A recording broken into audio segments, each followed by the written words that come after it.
Hello, I'm Tony Windham, and welcome back tonight on our emergency broadcast program.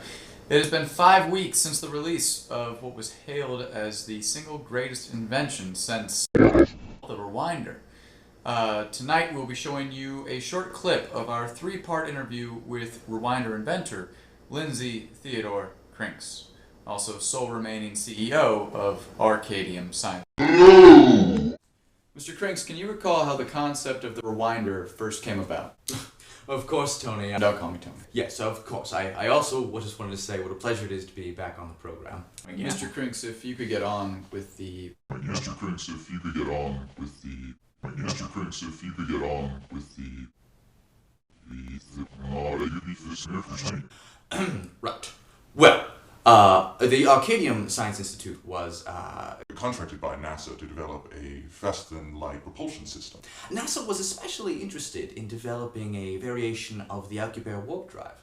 Now, Alcubierre was quite brilliant, you know. He postulated that in 1994, that an engine which could shrink space-time in front of it while simultaneously expanding space-time behind it would be able to squeeze through space in a sort of bubble, encapsulating astronauts inside of a rocket ship and propelling them at faster-than-light travel while exerting zero gravity on their persons.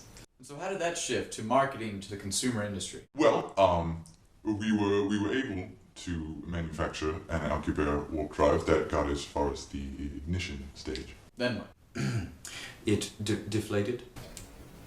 Deflated? Yes, basically, it punctured a minute hole in space-time that forced the energy used to create the reaction turn the bubble, inside out. Were there any side effects? Oh god, yes. Massive flares of gamma radiation, as well as X-rays. It actually... 16 of the regional scientists,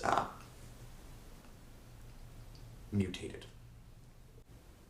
Mutated? Yeah, and not like Hugh Jackman, James Marston, mutants. Think, it was more like, think SpaghettiOs and vinegaroons. That's awful. Yes. Then they started to breed. So, how did the rewinder become a retail item? Well, we lost the contract for NASA, obviously. But afterwards, one of our interns realized that by a slight modification in the Einstein-Rosen bridge that the reaction could be contained. Then, after that, it was a simple matter of marketing it to Mom, Dad, and apple pie.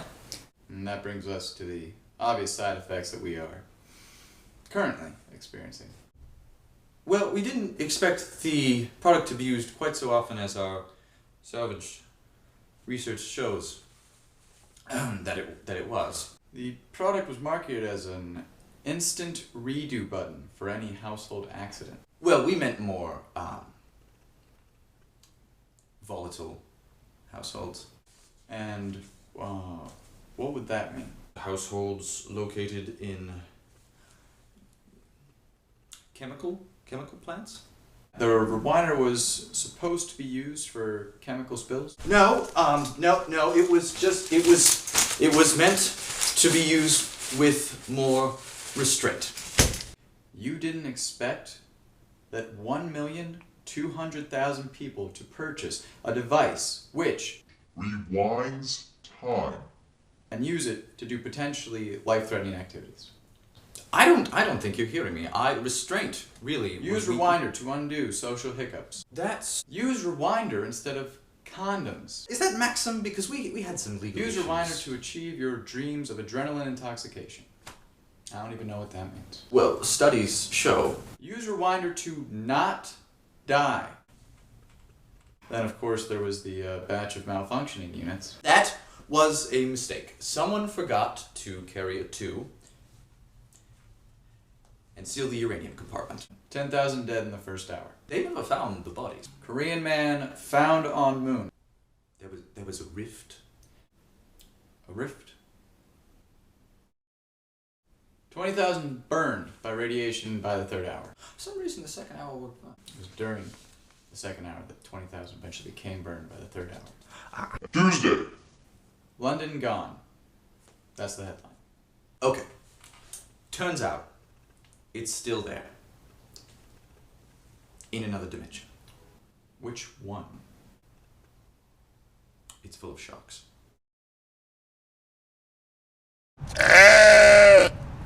In all, 3 billion units were sold within the first 4 weeks of its release.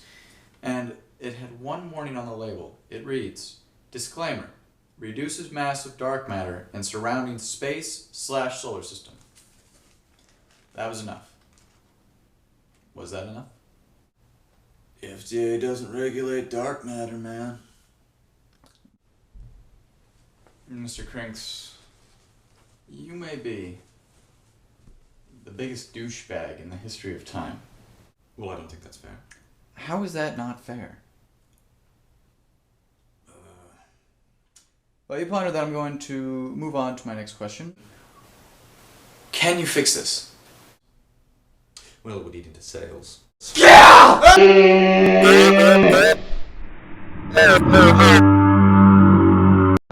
I'm Tony Windham, and welcome back tonight on our emergency broadcast program.